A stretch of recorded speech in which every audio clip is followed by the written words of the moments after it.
দুনিয়াতে আল্লাহ পাক যত মাখলুক সৃষ্টি করেছে, যদিও আমরা বলি 18,000 মাখলুকাত, না না না না, 18,000 মাখলুকাত না।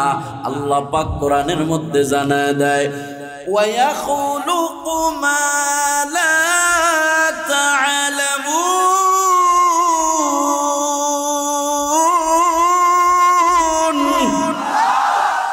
এত পরিমাণ মাখলুক আমি আল্লাহ সৃষ্টি করেছি, যে মাখলুকের সংখ্যা তোমরা কেউ জানো না।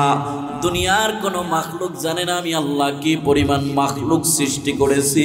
তবে 18,000 আলম বা জগৎ, আরো 85,000 আরো মতামত আছে। আল্লাহ পাক যত মাখলুক সৃষ্টি করেছে সব রাখেন আপনি এক পাল্লায়। কিয়ামত পর্যন্ত আনেওয়ালা মানব দানব যা কিছু আছে সব রাখেন এক পাল্লায়। কোন পাল্লায়? যেই পাল্লায় তাওরাত রেখেছেন, যেই পাল্লায় জবুর রেখেছেন, যেই পাল্লায় ইনজিল রেখেছেন, ওই পাল্লায় 7 আসমান, ওই পাল্লায় 7 জমিন, ওই পাল্লায় আরশ, কলম, লৌহ, কুরসি, ওই পাল্লায় আবার দুনিয়ার সকল মানব দানব সব রাইখা।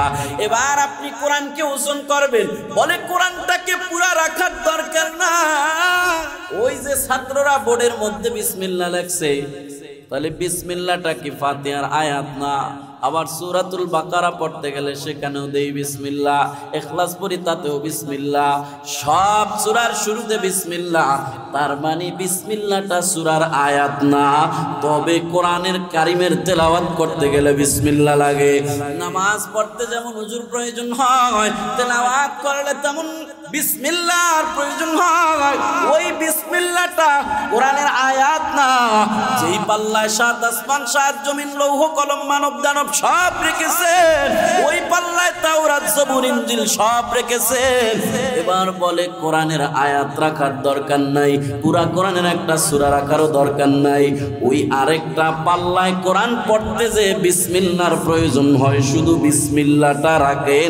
নবী আমার জানায় দেয় লৌহ, কলম, আরশ, কুরসি, মানব দানব, তাওরাত, জবুর, ইনজিল সব কিছুর বিনিময়ে কোরআনের সূরা পড়ার জন্য যে বিসমিল্লাহ লাগে, ওই বিসমিল্লাহটা অপর পাল্লায় রাখা হলে বিসমিল্লাহর পাল্লাই ভারী হয়ে যাবে। এবার মনে করে কোরআনের একটা সূরার কত দাম, এবার পুরা কোরআনটার কত দাম। যেই জিনিস দামি ওই জিনিস কিন্তু হেফাজত করার প্রয়োজন হয়। বাজারের মধ্যে দেখবেন কাঁচা বাজার যারা বিক্রি করে, পটল তরকারি যারা বিক্রি করে, একটা তেরপাল দিয়া পেঁচায়া তারপরে রশি দিয়া বাইন্দা তুই বাড়িতে চলে যায়, টেনশন নাই, নাকটাই না ঘুমায়।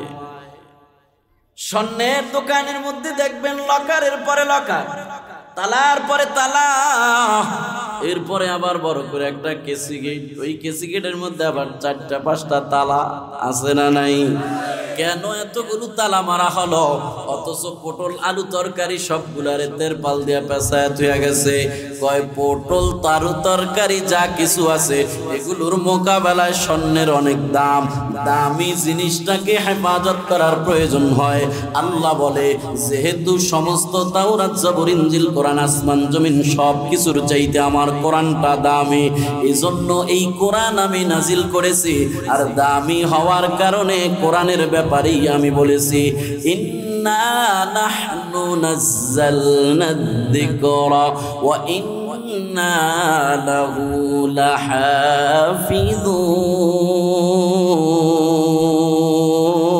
লাহাফিযুন। এই কালামে জিন্দা কুরআনে হাকিম, হিকমতে উলা ইয়াজালাস্তু কদিম, জামিউল ইলম ফিল কুরআনে হাকিম, তাকাসারাত আনহু আফহামুর রিজালি, বাখা কুরআন কালামুল্লাহ বাশুনো, কদিমাস্তি নাইনো। আওয়াজ করে বলা যাবে কি আল্লাহু আকবার? আর জোরে বলেন না আল্লাহু আকবার। এতগুলো মানুষ আল্লাহু আকবার বললে স্টেজে আমরা যেই কয়েকজন আছি সবাই সহ কিন্তু একটা কাঁপুনি মারার কথা ছিল, ঠিক না বে? ঠিক। কিন্তু আল্লাহু আকবারের আওয়াজ নাই। মুসলমান মাঠে ময়দানে আল্লাহু আকবারের আওয়াজ দেয় না, বিড়ালের ভূমিকা পালন করতেছে। এই জন্য কাফের মুশরিক বেঈমান নাস্তিকেরা বাঘের ভূমিকা পালন করতেছে। ঠিক কিনা? আওয়াজ করে বলেন। যতদিন পর্যন্ত আওয়াজ না দিবেন, ঘরে বসে থাকবেন, ততদিন আপনাদেরকে গোলামের ভূমিকাই পালন করতে হবে, গোলাম হয়েই থাকতে হবে। যেদিন নারায়ে তাকবীর আল্লাহু আকবারের স্লোগান দিবেন, এই বাংলার জমিন থেকে, ওলিয়া উলিয়ার জমিন থেকে মুষ্টিময় কয়েকটা নাস্তিক মুরতাদ লেজ গুটিয়ে পালাবার সময়টাও পাবে না। ঠিক কিনা? আওয়াজ করে বলেন।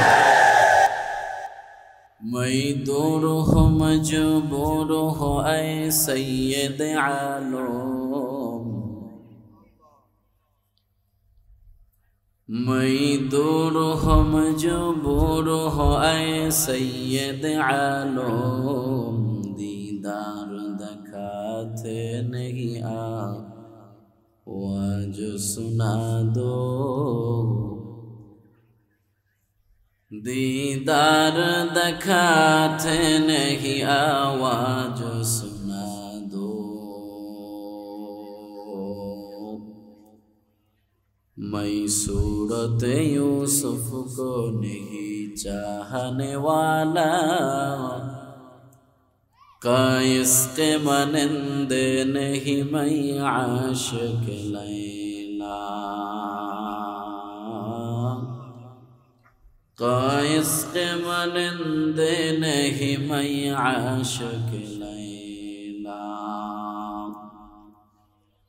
मैं आशिक़ मौला हो मेरा इश्क़ निराला, मैं आशिक़ मौला हो मेरा इश्क़ निराला, ये जुमला जहाँ जिसकी तजल्ली से उजाला, ये जुमला जहाँ जिसकी तजल्ली से उजाला, ला इलाहा इल्लल्लाह, ला इलाहा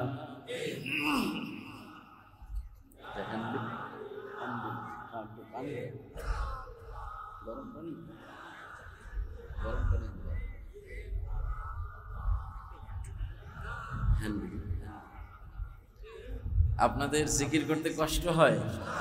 আমাদের জবান দিয়েছে কে? সবার জবান মনে আল্লাহ দেয় না, সবাই দিয়ে আল্লাহ বলল না, আমাদের জবান দিয়েছে কে?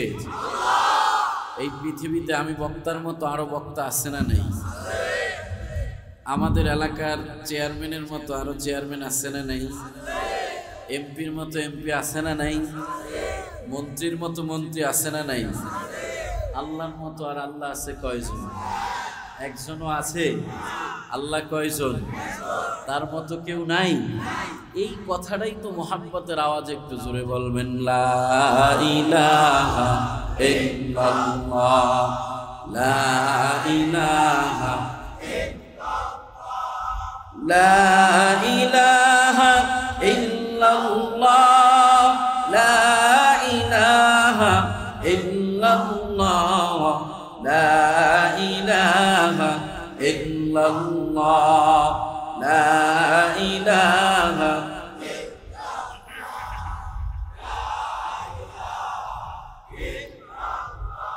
লা ইলাহা ইল্লাল্লাহ মুহাম্মাদুর রাসূলুল্লাহ। আলহামদুলিল্লাহ সুম্মা আলহামদুলিল্লাহ। ইমদাদুল উলুম ইসলামিয়া মাদ্রাসার উদ্যোগে আয়োজিত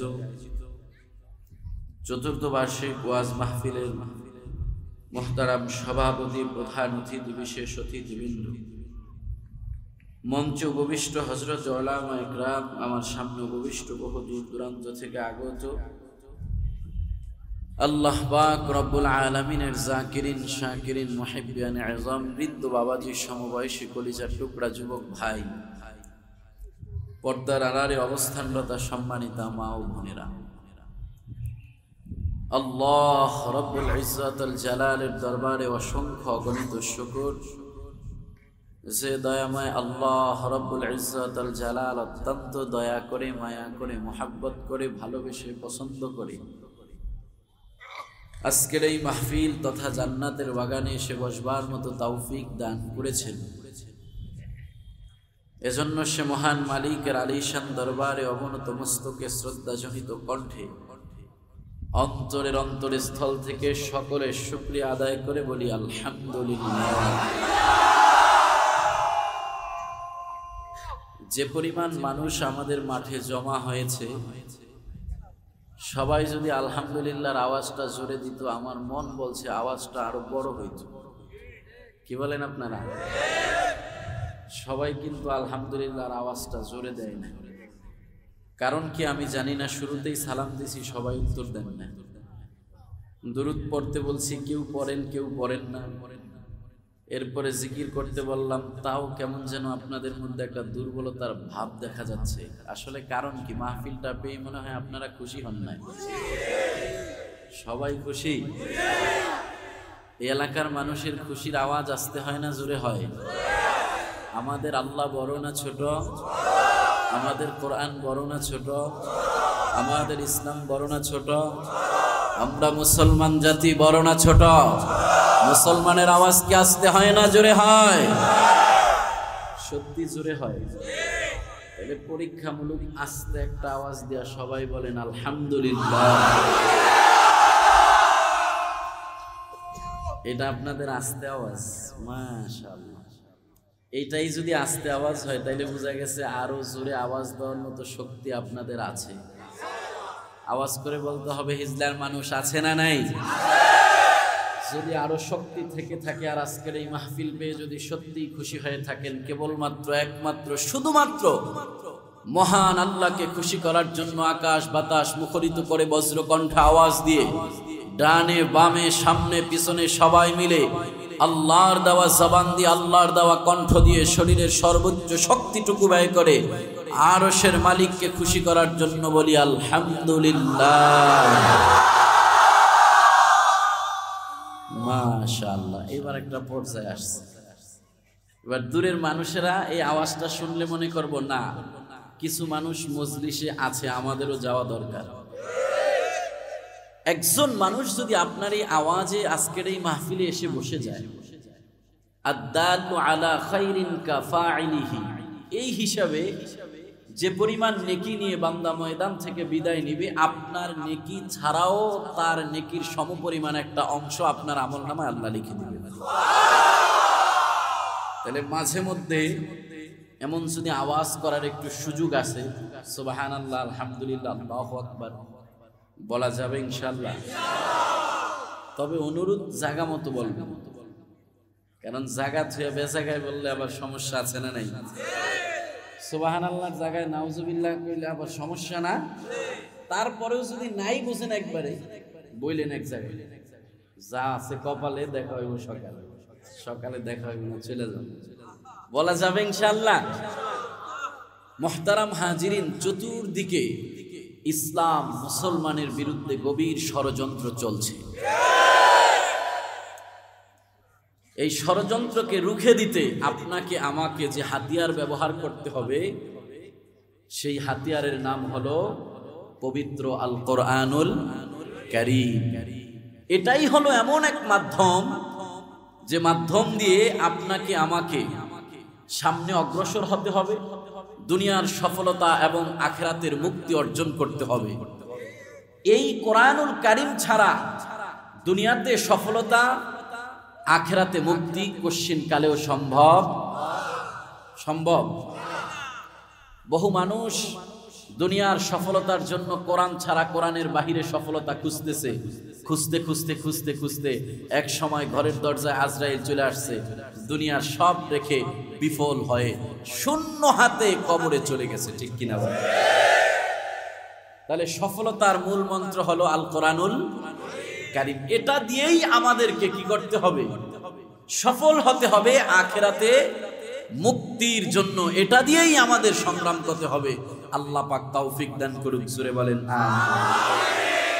আমি যে কোরআনুল কারীম থেকে আয়াতখানা তেলাওয়াত করেছি, এই আয়াতের মধ্যে আল্লাহ পাক আপনাকে আমাকে বলেন ইন্না নাহনু নাযালনা যিকরা, নিশ্চয়ই আমি আল্লাহ পাক কোরআন নাযিল করেছি। যিকরা মানে হলো কোরআন। ওয়া ইন্না লাহু লাহাফিজুন, আর আমি আল্লাহ পাকই এই কোরআন হেফাজতের দায়িত্ব নিয়েছি।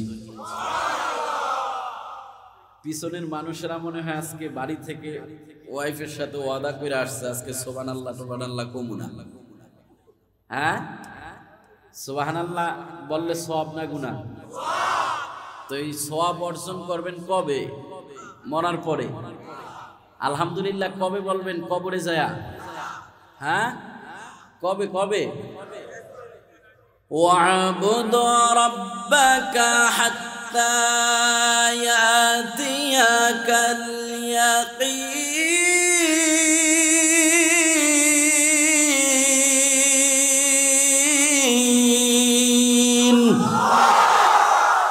हर के दारत खौफ हक दर दिल मदाग, जन्नतुल मवाद हा दूरा मकाम, जुज़्बा हक चीज़ मखाज इंसो जाग, फजले उआ मस्त दर जुमला जहा, दिल जो खाली याद हक से ऐ जहा, খানায়ে শাইতাহায়ো দিল বেগুমা।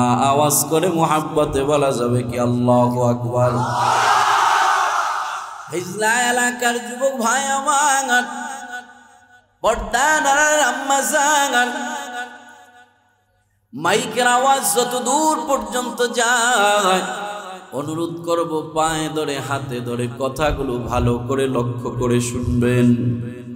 এখনো পর্যন্ত যারা এদিক সেদিক ঘোরাফেরা করতেছেন, আজকের এই মাইকের আওয়াজকে লক্ষ্য করে তাড়াতাড়ি সময় আছে মসজিদ আজকের এই মাহফিলে আইসা বইসা যান, কারণ বলা যায় না আজকের এই মাহফিলও জানি কার জীবনের শেষ মাহফিল হয়ে যায়।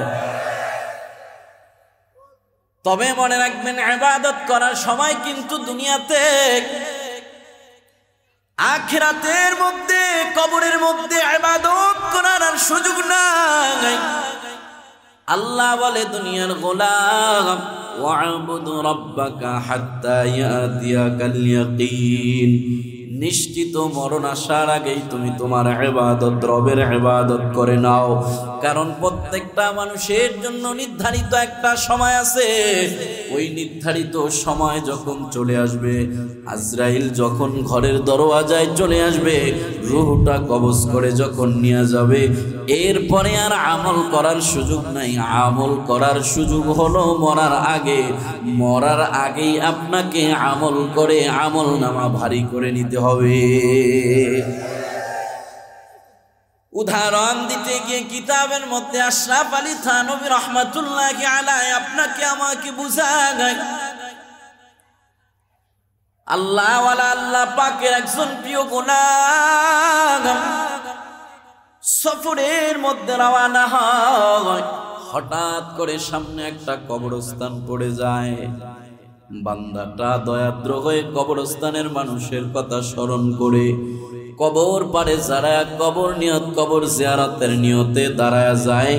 যেই মাত্র কবরের কাছে যায় দাঁড়ায় যায়, অমনি ভাবে শুনতে পায় ওই কবর থেকে মাওলা পাকের কোরআনের তেলাওয়াতের আওয়াজ। বান্দা বড় আশ্চর্য হয়ে যায়। কবরের মধ্যে থাকে মৃত মানুষ, মরা লাশ। ওই কবরের মধ্যে কেমনে কোরআনের তিলাওয়াতের আওয়াজ। বান্দাটা আশ্চর্য হয়ে তার জবান থেকে অটোমেটিক বের হয়ে যায় সুবহানাল্লাহ, সুবহানাল্লাহর আওয়াজ বের হয়ে যায়। আশ্চর্য হয়ে হঠাৎ করে দেখে কবর থেকে, ওই কবরস্থানের ওই কবর থেকে একজন মানুষের আওয়াজ। কবরওয়ালা ডাক দিয়া বলে, দুনিয়ার প্রতীক ভাই আমার, কে তুমি আমার কবরের পাশে দাঁড়ায় সুবহানাল্লাহর আওয়াজ দিয়েছো? কবরওয়ালা ডাক দিয়া বলে, কবরওয়ালা ভাই আমার, তুমি কি এই কবরের মধ্যে মৃত নাকি জীবিত? কবরওয়ালা ডাক দিয়া বলে, দুনিয়ার পথিক, এই কবরের মধ্যে অন্য 10টা লাশের মতো আমিও একটা মরা লাশ। তবে আল্লাহ পাক তোমাকে সঠিক একটা শিক্ষা দেওয়ার জন্য আমার জবানটা খুলে দিয়েছে তোমার সাথে কথোপকথনের জন্য। দুনিয়ার প্রতি ডাক দেয়া বলে, কবরওয়ালা ভাই আমার, তোমার কপাল বড় ভালো, কারণ মানুষ মারা গেলে আর আমল করতে পারে না, কিন্তু তোমার কপাল বড় ভালো, তুমি তো কবরে যাও মাওলা পাকের কোরআনের তেলাওয়াত করার সুযোগ পেয়ে গেছো। কেমনে তোমার এই সুযোগটা হইল? আল্লাহর বান্দা ডাক দিয়া বলে, দুনিয়ার প্রতীক ভাই আমার, দুনিয়ায় আল্লাহ পাক ডেকে ডেকে বান্দাকে বলেছে, উদউনি আস্তাজিবু লাকুম, এ বান্দা তোমরা আমি আল্লাহকে ডাকো, আমি আল্লাহ তোমাদের ডাকে সাড়া দিব। কখন ডাকবা? উজিবু দাওয়াতাদ দাঈ ইযা দাআন, যখন ডাকবা তখনই আমি আল্লাহ তোমাদের ডাকে সাড়া দিব। আমি আল্লাহকে ডাকার কোনো সময় নাই, সকাল নাই, বিকাল নাই, সন্ধ্যা নাই, কোনো সময় নাই। যখনই আমি আল্লাহকে ডাকবা তখনই আমি আল্লাহ পাক তোমাদের ডাকে সাড়া দিব। দুনিয়াতে আমি কোরআনের তেলাওয়াত করতাম, কোরআনের তেলাওয়াত বড় আমার মজা লাগতো। আল্লাহকে দুনিয়ায় থাকতে ডেকে ডেকে বলেছিলাম, ও দয়ার মালিক, একদিন আমারও হায়াত শেষ হয়ে যাবে, একদিন আমিও কবরে চলে যাব, আমারও আমল বন্ধ হয়ে যাবে। ইদা মাতাল ইনসান ইনকাতা আমালুহু কুল্লু, বান্দা যখন মরে যায় আমলগুলো সব বন্ধ হয়ে যায়। ওই বান্দাটা বলে, এ দুনিয়ার প্রতীক ভাই আমার, দুনিয়ায় থাকতে আল্লাহকে বলেছিলাম, ও দয়ার আল্লাহ, দুনিয়াতে আমি তোমার কোরআনের তেলাওয়াত করেছি, আমার বড় মজা লাগে। আল্লাহ, কবরের মধ্যে যাওয়ার পরেও তুমি আমাকে কোরআনের তেলাওয়াত করার সুযোগ করে দিও। আল্লাহ পাক দুনিয়াতে আমার দোয়াটা কবুল করে এই কবরে আইসাও আমার তেলাওয়াত করার সুযোগ করে দিয়েছে। দুনিয়ার প্রতীক ডাক দিয়া বলে, কবরওয়ালা ভাই আমার, কতদিন পর্যন্ত তুমি এই জায়গায় বসে বসে কোরআনের তেলাওয়াত করতেছো? কবরওয়ালা ডাক দিয়া বলে, কতদিন নয়, বহুত বছর পর্যন্ত আমি এই কবরের মধ্যে মরার পর থেকে কোরআনের তেলাওয়াত করতেছি। দুনিয়ার প্রতীক ডাক দিয়া বলে, কবরওয়ালা ভাই আমার, তাহলে তো তোমার কপাল বড় ভালো, কারণ এতদিন তিলাওয়াত করে করে তোমার আমল নামায় কতগুলো নেকি জমায়া ফেলাইছো। কারণ যে বান্দা একটা বার কোরআনের একটা হরফ তেলাওয়াত করে, মান করা হারফাম মিন কিতাবিল্লাহ ফালাহু হাসানা ওয়াল হাসানাতু বিআশরি আমসালিহা, যে বান্দা কোরআনের একটা হরফ তেলাওয়াত করে আল্লাহ পাক 10টা নেকি তাকে দান করে। অথচ এই কবরের মধ্যে বহু বছর পর্যন্ত তেলাওয়াত করে করে তোমার আমল নামায় কতগুলো নেকি জমায়া ফেলাইছো। কবরওয়ালা ডাক দিয়া বলে, দুনিয়ার প্রতীক ভাই আমার, এমনটাই যদি মনে করো তাহলে আমার এত বছরের কোরআনের তেলাওয়াতের সওয়াবগুলো তুমি নিয়ে যাও, আর তুমি যে আমার কবরের পাশে দাঁড়ায়া একবার সুবহানাল্লাহ বলেছো, ওই সুবহানাল্লাহর সওয়াবটা আমাকে দিয়া দাও। দুনিয়ার প্রতীক ডাক দিয়া বলে, কবরওয়ালা ভাই আমার, দুনিয়াতে একটা মানুষ সমুদ্রে পড়ে গেলে যেমন অসহায়, কবরের মধ্যে মানুষ তো তেমন অসহায়, তথাপি তুমি তোমার এতগুলো নেকি আমাকে কেন দিয়ে দিতে চাও? আমার এই ছোট্ট নেকি কেন তুমি নিয়ে যেতে চাও? কবরওয়ালা ডাক দিয়া বলে, দুনিয়ার প্রতীক, যেমনটা মনে করেছো তেমনটা নয়। যদিও আমি এই কবরে বসে বসে বহু বছর পর্যন্ত কোরআনের তেলাওয়াত করেছি, এত বছর কোরআনের তেলাওয়াতের বিনিময়ে আল্লাহ পাক আমাকে একটা নেকিও দেয় নাই, বরঞ্চ তুমি যে আমার কবর পারে দাঁড়াইয়া জীবিত থাকা অবস্থায় দুনিয়াতে বসে একবার সুবহানাল্লাহর আওয়াজ দিয়েছো, একবার সুবহানাল্লাহর আওয়াজের কারণে আল্লাহ পাক তোমার আমলনামায় আসমান আর জমিনের মাঝখানে যত ফাঁকা জায়গা আছে এই সম পরিমাণ নেক আমল দিয়া তোমার আমলনামা ভরপুর করে দিয়েছে। তাহলে সুবহানাল্লাহ বলার সময় মরার আগে না পরে? আলহামদুলিল্লাহ বলার সময় মরার আগে না পরে? ইবাদত করার সময় মরার আগে না পড়ে? নামাজ আমরা কবে পড়ব মরার আগে না পড়ে? জিকির আমরা কবে করব মরার আগে না পড়ে? বিড়ি আমরা কবে খাবো মরার আগে না পড়ে? আগে? অনেকে কয় আগে, মানে তাও খাইতে হইব, আগে খাও আর পরে খাও। আল্লাহ আমাদেরকে হেফাজত করুক, জোরে বলেন আমিন। তো আল্লাহ পাক বলেন কোরআন আমি নাজিল করেছি, হেফাজতের দায়িত্ব নিয়েছি। জোরে বলেন কে? আল্লাহ পাক কেন কোরআন হেফাজতের দায়িত্ব নিল? আল্লাহ বলে নাই তাওরাত আমি নাজিল করেছি, তাওরাত হেফাজতের দায়িত্ব আমি নিয়েছি। আল্লাহ পাক বলেন না ইনজিল আমি নাজিল করেছি, হেফাজতের দায়িত্ব আমি নিয়েছি। আল্লাহ পাক বলেন না জবুর আমি নাজিল করেছি, হেফাজতের দায়িত্ব আমি নিয়েছি। কিন্তু কোরআনের বেলায় আল্লাহ পাক বলতেছে কোরআন আমি নাজিল করেছি, হেফাজতের দায়িত্ব। কোরআনের বেলায় কেন বলল? তাওরাত কার কিতাব? জবুর কার কিতাব? ইনজিল কার কিতাব? কোরআন কার কিতাব? চারোটাই তো আল্লাহ পাকের আসমানি কিতাব। কিন্তু তাওরাতের বেলায় বলে নাই, ইনজিলের বেলায় বলে নাই, জবুরের বেলায় বলে নাই।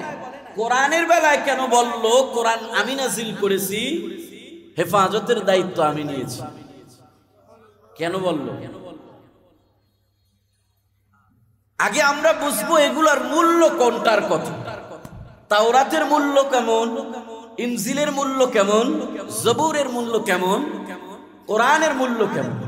তাহলেই বুঝে আসবে যে আল্লাহ কেন কোরআনের বেলায় বলছে কোরআন আমি নাজিল করছি, হেফাজতের দায়িত্ব আমি নিয়েছি। একটা তাওরাতের মূল্য কত? তাওরাত আল্লাহ পাকের কিতাব, এটার নাম কিতাবুল্লাহ। জবুর আল্লাহ পাকের কিতাব, নাম কিতাবুল্লাহ। ইনজিল আল্লাহ পাকের কিতাব, নাম কিতাবুল্লাহ। কোরআন আল্লাহ পাকের কিতাব, নাম কিতাবুল্লাহ। সাথে আরেকটা নাম আছে, কি? জোরে কন না? কালামুল্লাহ। কিতাব মানে কিতাব বা বই, আর আল্লাহ মানে আল্লাহ। তো তাওরাত কিতাবুল্লাহ, আল্লাহর কিতাব, মানে আল্লাহর বই বা আল্লাহর কিতাব। ইনজিল কিতাবুল্লাহ, আল্লাহর কিতাব, আল্লাহর বই। জবুর কিতাবুল্লাহ, আল্লাহ পাকের বই। কিন্তু কোরআন কিতাবুল্লাহ আবার কালামুল্লাহ, শুধু আল্লাহর বই নয়। কালাম মানি কথা, আল্লাহ মানি আল্লাহ। কালামুল্লাহ মানি হলো এই কোরআনটা আমার মাওলা পাকের কুদরতি জবানের কথা।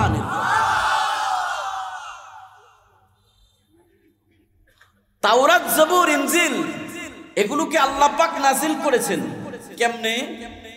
নবীদের দিমাগের মধ্যে আল্লাহ পাক এলকা করেছেন, ঢেলে দিয়েছেন। নবীরা তাদের জবান থেকে, তাদের শব্দে, তাদের লফজে মানুষকে শুনাইছেন। সেটা তাওরাত হয়ে গেছে, সেটা জবুর হয়ে গেছে, সেটা ইনজিল হয়ে গেছে। অর্থাৎ তাওরাতের মধ্যে যা আছে অর্থ এবং মফহুম, এটা হলো আল্লাহ পাকের, কিন্তু শব্দ হলো নবীদের জবান। শব্দ কাদের? যেমন ধরেন হাদিস, হাদিসে যা কিছু আছে, হাদিসটা শব্দ হলো আমার নবীর জবানের, কিন্তু ইশারা কার? আল্লাহ পাকের। আল্লাহ পাক ইশারা করেছে, জিব্রাইলের মাধ্যমে জানিয়েছে, রসুল তখন তার জবানে বলেছে। অর্থাৎ অর্থটা আল্লাহ পাকের, মফহুমটা আল্লাহ পাকের, আর শব্দটা হলো নবীর জবানের। তাওরাত, জবুর, ইনজিল ঠিক আমার নবীর হাদিসের সমপর্যায়ে। অর্থাৎ মফহুম হলো আল্লাহ পাকের, কিন্তু শব্দ হলো নবী পাকের। নবীদের। আর কোরআন শব্দ এবং অর্থ উভয়টাই কার? উভয়টাই কার? এজন্য দুনিয়ার যেই জায়গায় কারি তার জবান থেকে কালামে পাকের তেলাওয়াত করে, যেই জায়গায় বসে কোরআনে পাকের তেলাওয়াত করা হয়, যে করুক না কেন, মানুষটা দেখতে যদিও চেহারাটা ভালো না, কণ্ঠটাও তেমন সুন্দর না, জবান থেকে বের হয়ে গেছে আলহামদুলিল্লাহি রাব্বিল আলামিন।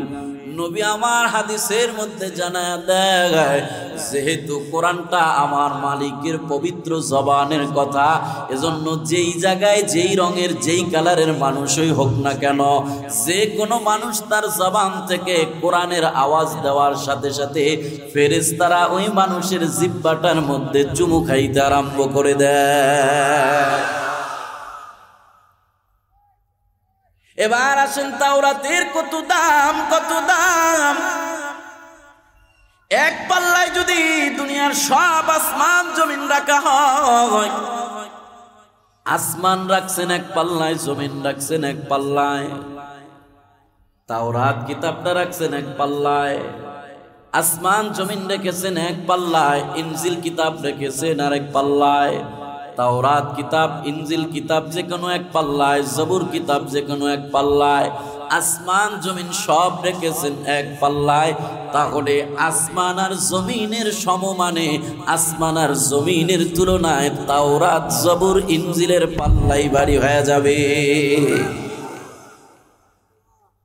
এবার আসেন যে তাওরাত, যে জবুর, যে ইনজিল, আসমান জমিন উভয়টার মোকাবেলায় ভারী হয়ে গেছে। এবার আসেন আমরা ওই তাওরাত আর ওই জবুরকে কোরআনের মোকাবেলায় একটু ওজন করি, কোরআনের মোকাবেলায় একটু পরিমাপ করি। এক পাল্লায় আপনি তাওরাত রাখেন, এক পাল্লায় আপনি ইনজিল রাখেন, এক পাল্লায় আপনি জবুর রাখেন। শুধু একটা না, তাওরাতও রাখেন এক পাল্লায়, জবুরও রাখেন এক পাল্লায়, ইনজিলও রাখেন এক পাল্লায়। যে আসমান জমিনের তুলনায় ভারী হয়ে গেছে, ওই আসমানও রাখেন এক পাল্লায়, ওই জমিনও রাখেন ওই পাল্লায়, যেই পাল্লায় তাওরাত রেখেছেন, যেই পাল্লায় ইনজিল রেখেছেন, যেই পাল্লায় জবুর রেখেছেন। শুধু আসমান আর জমিন নয়, আল্লাহ পাকের আরশ, কলম, লৌহ, কুরসি যা কিছু আছে সব রাখেন আপনি এক পাল্লায়। দুনিয়াতে আল্লাহ পাক যত মাখলুক সৃষ্টি করেছে, যদিও আমরা বলি 18,000 মাখলুকাত, না না না না, 18,000 মাখলুকাত না। আল্লাহ পাক কোরআনের মধ্যে জানায় দেয়, ওয়ায়াখলুকু মা লা তা'লামুন।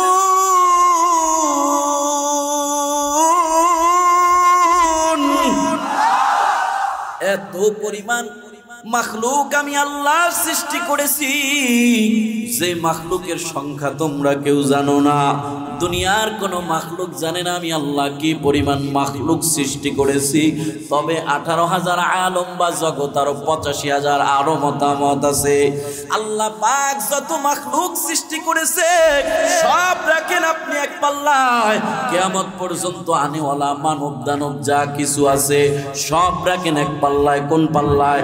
যেই পাল্লায় তাওরাত রেখেছেন, যেই পাল্লায় জবুর রেখেছেন, যেই পাল্লায় ইনজিল রেখেছেন, ওই পাল্লায় 7 আসমান, ওই পাল্লায় 7 জমিন, ওই পাল্লায় আরশ, কলম, লৌহ, কুরসি, ওই পাল্লায় আবার দুনিয়ার সকল মানব দানব সব রাইখা। এবার আপনি কোরআনকে ওজন করবেন, বলে কোরআনটাকে পুরা রাখার দরকার নাই। কোরআনটা পড়ার জন্য কোরআনের শুরুর সূরাটার নাম কি একটু বলা যাবে? সূরাতুল, একটু প্রথম আয়াতটা একজনে পড়বেন নি? আলহামদুলিল্লাহি রাব্বিল আলামিন। শুরু থেকে বিসমিল্লাহ নাই তো পড়েন, শুরুর আয়াতটা পড়েন। সূরা ফাতিহার কয় আয়াত? 7 আয়াত। তাহলে বিসমিল্লাহ সহকারে কি 7টা হয় না 8টা হয়? তাহলে শুরুর আয়াত কি বিসমিল্লাহ? তাহলে শুরুর আয়াতটা পড়েন, আলহামদুলিল্লাহি রাব্বিল আলামিন।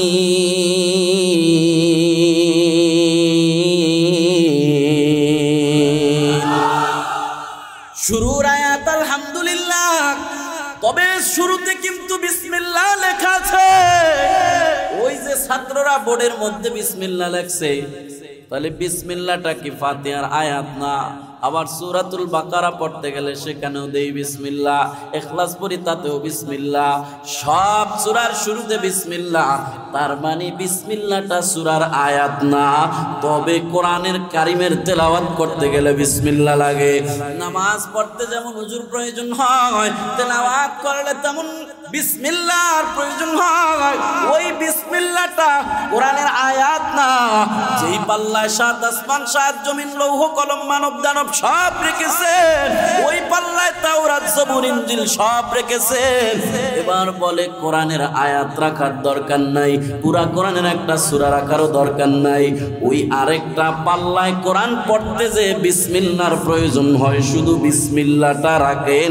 নবী আমার জানা দেয় লৌহ কলম আরশ কুরসি মানব দানব তাওরাত জবুর ইনজিল সব কিছুর বিনিময়ে কোরআনের সূরা পড়ার জন্য যে বিসমিল্লাহ লাগে, ওই বিসমিল্লাহটা অপর পাল্লায় রাখা হলে বিসমিল্লাহর পাল্লাই ভারী হয়ে যাবে।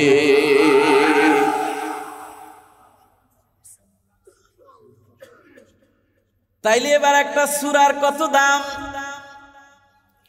এবার মনে করেন কোরআনের একটা সূরার কত দাম, এবার পুরা কোরআনটার কত দাম।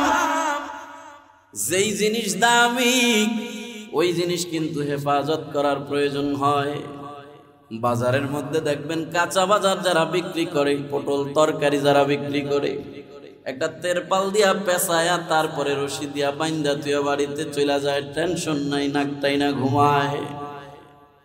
স্বর্ণের দোকানের মধ্যে দেখবেন লকারের পরে লকার, তালার পরে তালা, এরপরে আবার বড় করে একটা কেসি গেট, ওই কেসি গেটের মধ্যে আবার 4টা 5টা তালা আছে না নাই?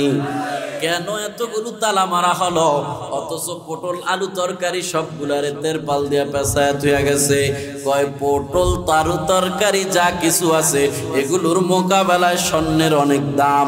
দামি জিনিসটাকে হেফাজত করার প্রয়োজন হয়। আল্লাহ বলে যেহেতু সমস্ত তাওরাত জবুর ইনজিল কোরআন আসমান জমিন সব কিছুর চাইতে আমার কোরআনটা দামি, এজন্য এই কোরআন আমি নাজিল করেছি। আর দামি হওয়ার কারণে কোরআনের ব্যাপারেই আমি বলেছি ইন্না নাহনু নাযালনা যিকরা ওয়া ইন্না লাহু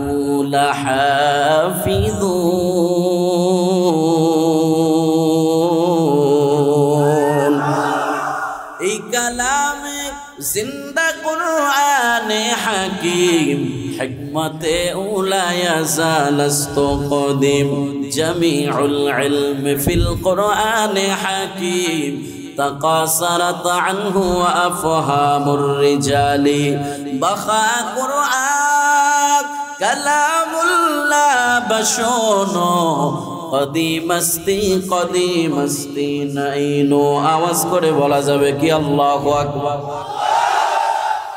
আর জোরে বলেন না আল্লাহু আকবার। এতগুলো মানুষ আল্লাহু আকবার বললে স্টেজে আমরা যেই কয়েকজন আছি সবাই সহ কিন্তু একটা কাঁপুনি মারার কথা ছিল, ঠিক না বে? ঠিক, কিন্তু আল্লাহু আকবারের আওয়াজ নাই। মুসলমান মাঠে ময়দানে আল্লাহু আকবারের আওয়াজ দেয় না, বিড়ালের ভূমিকা পালন করতেছে। এই জন্য কাফের মুশরিক বেঈমান নাস্তিকেরা বাঘের ভূমিকা পালন করতেছে, ঠিক কিনা? আওয়াজ করে বলেন। যতদিন পর্যন্ত আওয়াজ না দিবেন, ঘরে বসে থাকবেন, ততদিন আপনাদেরকে গোলামের ভূমিকাই পালন করতে হবে, গোলাম হয়েই থাকতে হবে। যেদিন নারায়ে তাকবীর আল্লাহু আকবারের স্লোগান দিবেন, এই বাংলার জমিন থেকে, ওলিয়া উলিয়ার জমিন থেকে মুষ্টিময় কয়েকটা নাস্তিক মুরতাদ লেজ গুটিয়ে পালাবার সময়টাও পাবে না, ঠিক কিনা? আওয়াজ করে বলেন।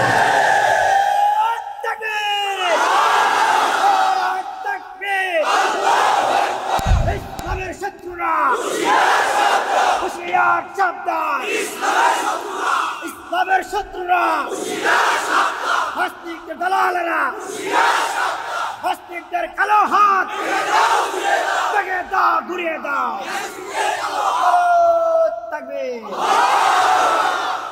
আউলিয়াদের এই জমিনে নাস্তিকদের ঠাই হবে না।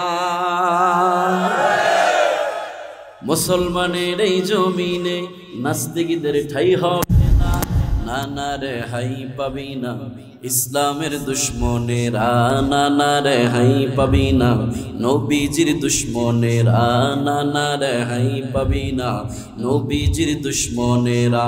নবীজির জন্য যদি জীবন দিতে হয়, ইজলার এই মুসলমান পায় না কোনো ভয়। নবীজির জন্য যদি জীবন দিতে হয়, তাওহীদি এই জনতা পায় না কোনো ভয়। আমাদের এই আন্দোলন ঠেকানো না যাবে না, নানা রে হাই পাবি না নবীজির দুশ্মনেরা, নানা রে হাই পাবি না ইসলামের দুশ্মনেরা, নানা রে হাই পাবি না আলেমুল আমার দুশ্মনেরা। জন্য নারায়ে তাকবীর আল্লাহু আকবারের আওয়াজ জোরে দিতে হইব না আস্তে দিতে হইব? জোরে দিবেন তো ইনশাআল্লাহ? নারায়ে তাকবীর, নারায়ে তাকবীর। আল্লাহ সবার তাকবীর গুলা কবুল করুক, জোরে বলেন আমিন। কোরআন দামি, এজন্য আল্লাহ কোরআনের হেফাজতের দায়িত্ব নিয়ে নিছে। তাওরাতের বিনিময়ে কোরআন দামি, ইনজিলের মোকাবেলায় কোরআন দামি, জবুরের মোকাবেলায় কোরআন দামি। এজন্য আল্লাহ কোরআনের ব্যাপারে বলেছেন, এই কোরআন আমি নাজিল করেছি, এই কোরআন হেফাজতের দায়িত্ব আমি আল্লাহ নিয়ে নিলাম। এবার আল্লাহ বলেন কোরআন হেফাজতের দায়িত্ব কেমনে নিব? হাকিমুল উম্মাত কারি তয়্যব সাহেব রাহমাতুল্লাহি আলাইহি তার কিতাবের মধ্যে বলেন আল্লাহ পাক অনেকগুলো পদ্ধতিতে কোরআন হেফাজত করবে। এর মধ্যে 4টা পদ্ধতি আমি সংক্ষেপে আপনাদেরকে বলেই তারপরে আপনাদের কাছ থেকে বিদায় নেব। 4 পদ্ধতিতে আল্লাহ পাক কোরআনটাকে হেফাজতের দায়িত্ব নিয়েছেন। 1 নম্বর পদ্ধতি, আজকে দুনিয়ার মানুষ আল্লাহর বিরুদ্ধাচরণ করে, আল্লাহর বিরুদ্ধে কত কথা বলে। আল্লাহ পাক কি পরিমাণ শক্তিশালী মানুষ জানেই না। আল্লাহ পাক কেমন একটা মাখলুক তৈরি করে রেখেছেন, ওই মাখলুক যদি চায় পৃথিবীর সমস্ত মানুষগুলাকে এক লোকমায় খেয়ে ফেলবে। সুবহানাল্লাহ কইেন না, আরেকটু আস্তে কোন, আরেকটু আস্তে। কিসের বাহাদুরি কররে মুমিন, আল্লাহ পাক কত বড় কুদরতওয়ালা জাত। প্রথম নম্বরে আল্লাহ পাক কোরআন কিভাবে হেফাজত করবেন?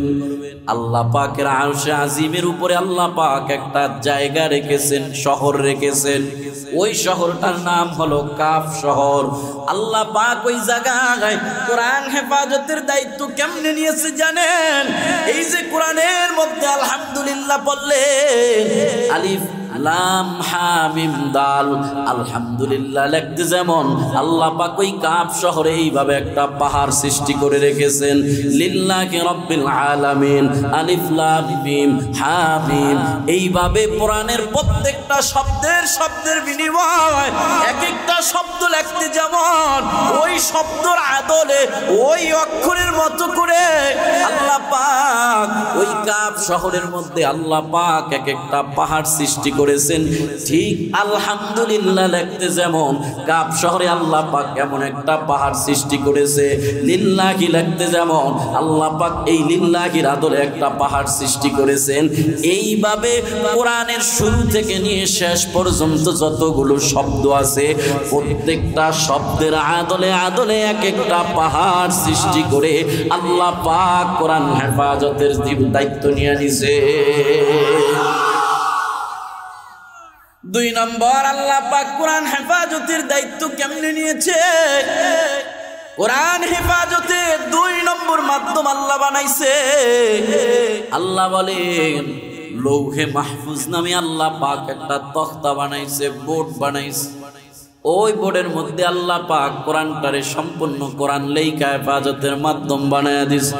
আল্লাহ পাক জানা দেখ, বাল হুয়া কুরআনুম মাজিদুন ফি লাওহিম মাহফুজ। লৌহে মাহফুজের মধ্যে আল্লাহ পাক কোরআনটারে লিখে লিখে আল্লাহ পাক সম্পূর্ণ কোরআনটা ওই জায়গায় লিপিবদ্ধ করে আল্লাহ পাক 2 নম্বর পদ্ধতিতে কোরআনটারে হেফাজত করে রেখেছেন। 3 নম্বর পদ্ধতিতে আল্লাহ পাক বড় বড় 4 জন ফেরেশতা বানাইছে। আল্লাহ পাকের অসংখ্য অগণিত ফেরেশতা আছে, তার মধ্যে 4টা বড় বড় ফেরেশতা এবং নিকটবর্তী ফেরেশতা।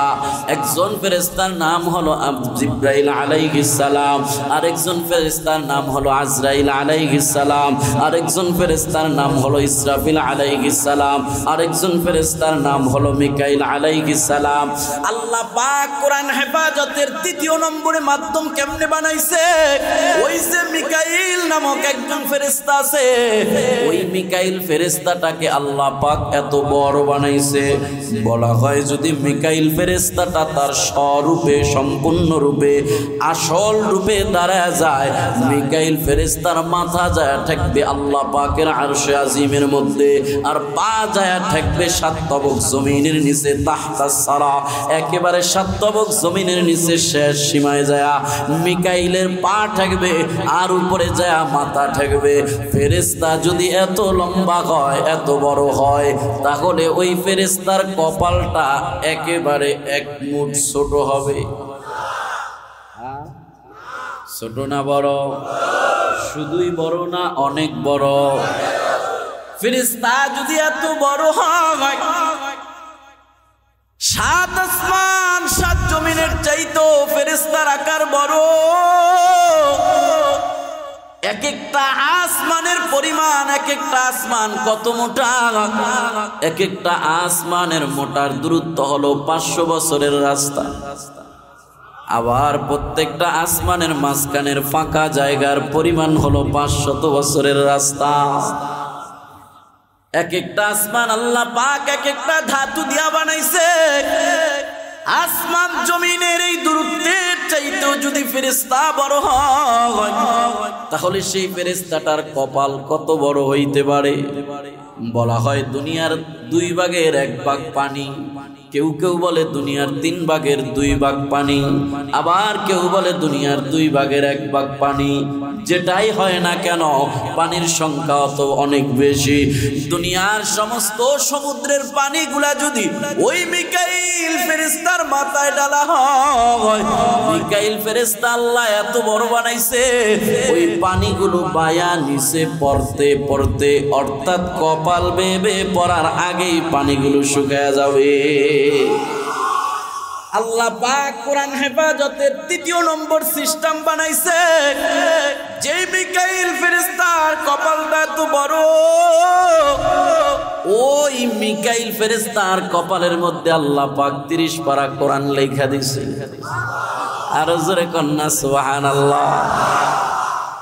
এই দুনিয়ার নাস্তিকেরা ভালো করে শুনে না, দুনিয়ার সব বই খাতা কলম পড়ায় দিবা, কোরআনের ফ্যাক্টরি পড়ায় দিবা, ছাপাখানা পড়ায় দিবা, পুরা দুনিয়াটারই পড়ায় দিলা। পড়াইতে পড়াইতে কতদূর যাইবা? ওই ফেরেশতার কপাল পর্যন্ত শক্তি আসেনি। 3য় নম্বরে আল্লাহ পাক ওই মিকাইল ফেরেশতার কপালের মধ্যে পুরা 30 পারা কোরআন লিখেছেন। ওই ফেরেশতার কপালে 30 পারা কোরআন লিখে আল্লাহ পাক ওই জায়গায় কোরআন হেফাজত করে রেখেছে। 4 নম্বর পদ্ধতিটা বলি আমি আপনাদের কাছ থেকে বিদায় নেব। 4 নম্বর যেই পদ্ধতি আল্লাহ পাক কোরআন হেফাজতের মাধ্যম বানাইছে, 4 নম্বর পদ্ধতি হলো আজকের যেই মাদ্রাসার উদ্যোগে আপনাদের মাহফিল ইমদাদুল উলুম ইসলামিয়া মাদ্রাসা, এই মাদ্রাসাগুলাতে কি করানো হয়? কোরআন পড়ানো হয়। হুজুর বলল গত বছর কয়েকজন ছাত্র পাগড়ি নিয়েছে। কিসের পাগড়ি?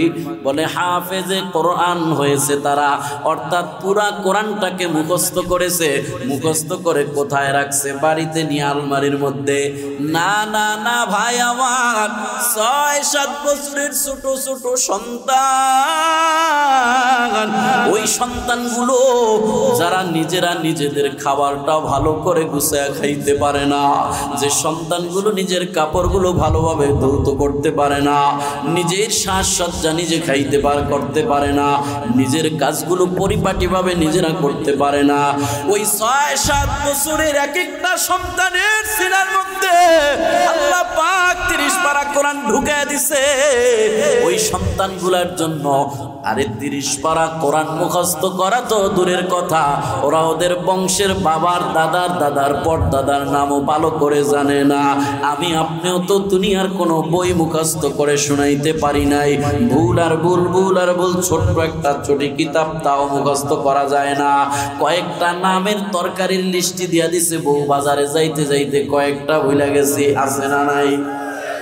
অথচ এই ছোট্ট সন্তান ৬-৭ বছরের বয়স, ওই সন্তানগুলার সিনার মধ্যে আল্লাহ পাক সূরা ফাতিহা থেকে নাস পর্যন্ত ১১৪টা সূরা, সব সূরাগুলাকে আল্লাহ পাক ওর সিনার মধ্যে আল্লাহ পাক ঢুকায় দিছে। আল্লাহ ছাড়া সম্ভব হয় না, আল্লাহ পাক বড় সহজ করে দিছে। কারণ এই কোরআনের ভারী বহনটা আসমান পর্যন্ত অস্বীকার করেছে, জমিন পর্যন্ত অস্বীকার করেছে। আল্লাহ পাক এই সন্তানের সিনার মধ্যে কোরআন কেন ঢুকাইছে রে ভাই আমার? ওই যে আল্লাহ বলেছে কোরআন আমি নাযিল করেছি, এই কোরআনটাকে আমি হেফাজত করব। ৪ নম্বরে কোরআন হেফাজতের পদ্ধতি আল্লাহ বানাইছে। ইমদাদুল উলুম ইসলামিয়া মাদ্রাসার ছোট ছোট কোরআনের হাফেজদেরকে ওদের সিনার মধ্যে আল্লাহ পাক কোরআন ঢুকাইয়া আল্লাহ পাক ৪ নম্বর পদ্ধতিতে কোরআন হেফাজতের ব্যবস্থা করে দিয়েছে। ও যদি আগুন লেগে ধ্বংস হয়ে যায়,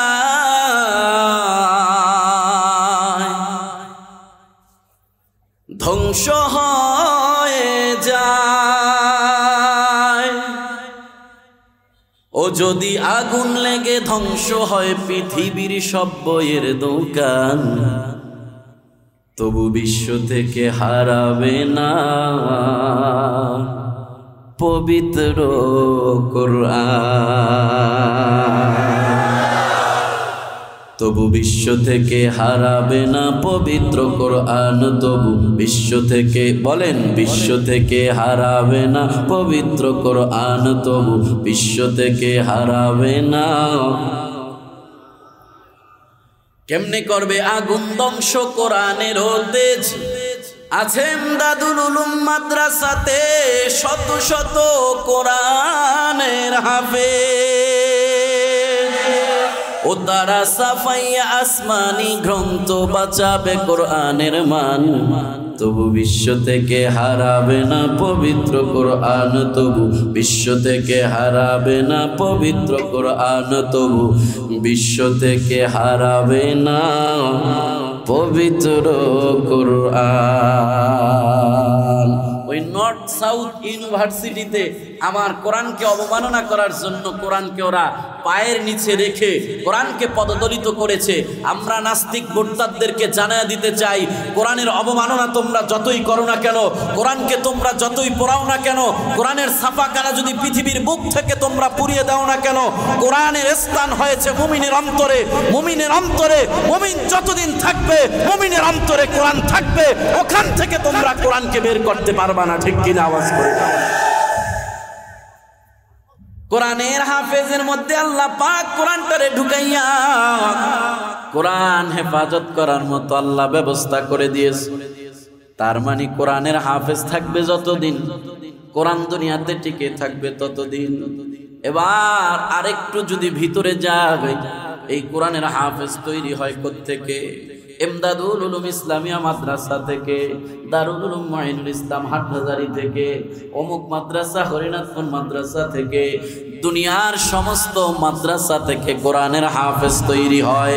তার মানে মাদ্রাসা থাকবে যতদিন, হাফেজ বের হবে ততদিন, আর দুনিয়াতে কোরআন টিকে থাকবে ততদিন, ঠিক কিনা বলে? আল্লাহ পাক কোরআন হেফাজতের এই চতুর্থ মাধ্যম আপনি একটু একবারে বললে বলতে পারেন দুনিয়ার এই এমদাদুল উলুম ইসলামিয়া মাদ্রাসা, তার মানে মাদ্রাসা থাকবে যতদিন, দুনিয়াতে কোরআন থাকবে ততদিন।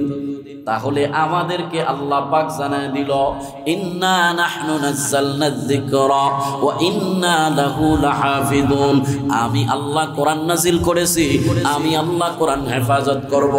অথচ আমরা দেখতে পাই কোরআন হেফাজতের চতুর্থ মাধ্যম মাদ্রাসা, দুনিয়ার কত জায়গায় মানুষ মাদ্রাসা বন্ধ করে দেয়, মাদ্রাসার বিরুদ্ধে ষড়যন্ত্র করে, দুনিয়ার কত জায়গায় মানুষ মাদ্রাসাকে বন্ধ করে দেওয়ার পায়তারা করে, বন্ধ করেও দেয়। তাইলে আল্লাহ তো দেখি তাদেরকে দিয়া, তাদেরকে গজব দিয়া ধ্বংস করে, তারপরে তো কোরআন হেফাজত করে না, কারণ মাদ্রাসা না থাকলে কোরআন থাকবে না। অথচ কত জায়গায় মাদ্রাসা বন্ধ করে দেয়। এই যে মাদ্রাসা বন্ধ করে দেয়, এই মাদ্রাসা যাতে বন্ধ না করতে পারে, এজন্য আল্লাহ পাক দুনিয়াতে এক এক সময় এক একটা জামাত তৈরি করে দিবে। ওই জামাতের মাধ্যমেই আল্লাহ পাক দুনিয়ার মাদ্রাসাগুলোকে হেফাজত করবে। আল্লাহ আসমান থেকে নাইমে আসবো নাকি? না, তবে দুনিয়ার মানুষের মধ্যে কোরআনের মোহাব্বত ঢুকায় দিছে, আর দুনিয়ার মানুষ কোরআনের মোহাব্বতে দুনিয়ার মাদ্রাসাগুলারে টিকায় রাখবে। এজন্য আল্লাহর নবী জানায় দেয় ইন্নাল্লাহা ইয়ারফাউ বিহাদাল কিতাবি আকওয়ামা ওয়া ইয়াদউ বিহি আখারিন। এই কিতাব এমন কিতাব, এই কোরআন এমন কোরআন, এই কোরআনকে যে সম্মান করবে, এই কোরআনের পক্ষে যে থাকবে, এই কোরআন অনুযায়ী জীবন যে চালাবে, আল্লাহ পাক ওই বান্দার সম্মানটা বাড়ায় দিবে। আবার এই কোরআন কিছু কিছু মানুষকে অপমানিত করবে। কাদেরকে কোরআন অপমানিত করবে? যারা কোরআনের পক্ষে থাকে না, কোরআনের কথা শ্রবণ করতে পারে না, কোরআনের বিরুদ্ধাচরণ করে, কোরআনের মাদ্রাসার বিরুদ্ধাচরণ করে, কোরআনের আলেম উলামার বিপক্ষ অবস্থান করে। আল্লাহ পাক কোরআনের মাধ্যমেই তাদেরকেই দুনিয়া আখিরাত উভয় জায়গায় লাঞ্ছিত করবে। ও হিজলার মানুষেরা, আমি আপনাদের কাছে জানতে চাই, কোরআন কাউকে সম্মান দান করবে, আবার কাউকে অসম্মান করবে। আপনারা কোন দলে থাকতে চান? সম্মানের দলে থাকতে চান না অসম্মানের দলে থাকতে চান? সম্মানের দলে সবাই থাকতে চান ইনশাআল্লাহ। সম্মানের দলে থাকতে হলে কোরআন অনুযায়ী নিজের জিন্দেগি পরিচালনা করতে হবে। নিজের ব্যক্তিগত জীবন থেকে শুরু করে রাষ্ট্রীয় জীবন পর্যন্ত সব জায়গায় কোরআনকে অনুসরণ করতে হবে, কোরআন অনুযায়ী চলতে হবে, কোরআনের পক্ষে থাকতে হবে, কোরআন অনুযায়ী আমল করতে হবে। তাহলে কোরআন আপনাদেরকে সম্মান দান করবে। কেমন সম্মান দান করবে? কিয়ামতের ময়দানে ঘোষণা হবে ইন্না লিল্লাহি আহলিনা মিনান নাস। কিয়ামতের ময়দানে একটা ফেরেশতা ঘোষণা করবে, দাঁড়া যাও, দাঁড়া যাও, আল্লাহ পাকের ফ্যামিলির অন্তর্ভুক্ত যারা, দাঁড়া যাও। মানুষেরা বলবে, কি বলে? আল্লাহ পাক দুনিয়াতে ঘোষণা করেছে লাম ইয়ালিদ ওয়া লাম ইউলাদ, আল্লাহ কারো থেকে জন্ম নেয় না, আল্লাহ কাউকে জন্ম দেয় নাই, আল্লাহ কারো থেকে জন্ম নেয় না, আবার কাউকে জন্ম দেয় নাই। অথচ ফেরেশতা বলতেছে আল্লাহর পরিবারের লোকেরা এক সাইড হয়ে যাও। আল্লাহ যদি কাউকে জন্ম না দেয়, আল্লাহ যদি কারো থেকে জন্ম না নেয়, তাহলে আল্লাহর পরিবারের লোক আসবে কোত্থেকে? ওই প্রশ্ন দুনিয়াতেই সাহাবা একরাম আগেই করেছে, ইয়া রাসূলুল্লাহ, কারা কারা যারা আল্লাহর পরিবারের অন্তর্ভুক্ত হবে? নবী আমার জানা দেয় হুম আহলুল কোরআনি ওয়া খাসাতুহুম, ওই মানুষগুলা কিয়ামতের ময়দানে যারা আল্লাহর পরিবারের অন্তর্ভুক্ত হবে, তারা আর কেহ না, আর কেহ না, তারা হলো যারা দুনিয়ার মধ্যে কোরআন অনুযায়ী জীবন চালাইছে, কোরআনের পক্ষ অবলম্বন করছে, কোরআন মুহাব্বত করেছে, কোরআনের জন্য জান মাল ব্যয় করেছে, তারা হলো কোরআনের পরিবারের অন্তর্ভুক্ত। আর কোরআন আমার আল্লাহর জবানের কথা, এজন্য কিয়ামতের ময়দানে তারা আল্লাহর পরিবারের অন্তর্ভুক্ত হয়ে পদ্ধতি নির্দিষ্ট একটা রাস্তা দিয়া, নির্দিষ্ট একটা বিশেষ পথ দিয়া আল্লাহ পাক তাদেরকে জান্নাতে পৌঁছায় দিব। এজন্য কোরআন ওয়ালার এত দাম হয়ে গেছে, যেহেতু কোরআন দামি, এজন্য কোরআন যে তার নিচের ভিতরে ঢুকাবে, একজন হাফেজে কোরআনকে আল্লাহ পাক কি পরিমাণ সম্মান দান করবে। আল্লাহর নবী হাদিসের মধ্যে জানায় দেয়, ইন্না ফিল জান্নাতি নাহারান, জান্নাতের মধ্যে একটা নহর হবে। কিসের নহর হবে? আলাইহি মাদিনাতুম মিন মারজান, ওই জায়গায় একটা শহর হবে, ওই জান্নাতের মধ্যে একটা নহর হবে, নহরের মধ্যে একটা শহর হবে। শহরটা হবে মারজান আর ইয়াকুত পাথরের শহর হবে। লাহু সাবউনা আলফা বাব, ওই শহরের মধ্যে 70,000 গেট থাকবে। সুবহানাল্লাহ। মিন যাহাবি ওয়া ফিদ্দা, গেটগুলা কি দিয়া তৈরি করবে? আমাদের দেশের মাটির ইটা দিয়া আর বালুর সিমেন্টের মশলা দিয়া। নবী বলেন না না, এই কোরআনের হাফেজরা, কোরআনের হামেলেরা শুনে নাও, ওই গেটগুলা তৈরি হবে 70,000 ফেরেশতার, ওই গেটগুলা তৈরি হবে স্বর্ণ আর রূপা দ্বারা। স্বর্ণ আর রূপা দ্বারা তৈরি কি তো 70,000 গেট দিয়া। প্রথম একটা গেট দিয়া কোরআনের হাফেজকে আল্লাহ পাক ঢুকাবে। ওই জায়গায় 70,000 ফেরেশতা, 70,000 উপটৌকন নিয়া 70,000 ফেরেশতা তারে সালাম জানায় ঢুকাইব। দ্বিতীয় নম্বর গেটের মধ্যে 1,40,000 ফেরেশতা, 1,40,000 উপটৌকন, 1,40,000 বার সালাম দিয়া তারে দ্বিতীয় গেটের মধ্যে পৌঁছায় দিব। তৃতীয় গেটের মধ্যে নিয়া 2,80,000 ফেরেশতা, 2,80,000 উপটৌকন দিয়া 2,80,000 বার সেলুটার সালাম দিয়া তারে চতুর্থ গেটে পৌঁছায় দিব। এইভাবে পৌঁছতে পৌঁছতে পৌঁছতে পৌঁছতে পঞ্চম, ষষ্ঠ, সপ্তম, 10, 20, 100 করতে করতে ওই 70,000 শেষ নম্বর গেটের মধ্যে 10 কম 500 কোটি ফেরেশতা, 500 কোটি উপটৌকন আর 500 কোটি বার সেলুটার সালাম জানায়া হাফেজে কোরআনকে 6,666 কম বেশি কোরআনের আয়াত অনুযায়ী আল্লাহ পাক এক একটা ভবন দান করে তারে জান্নাত দিয়া দিব।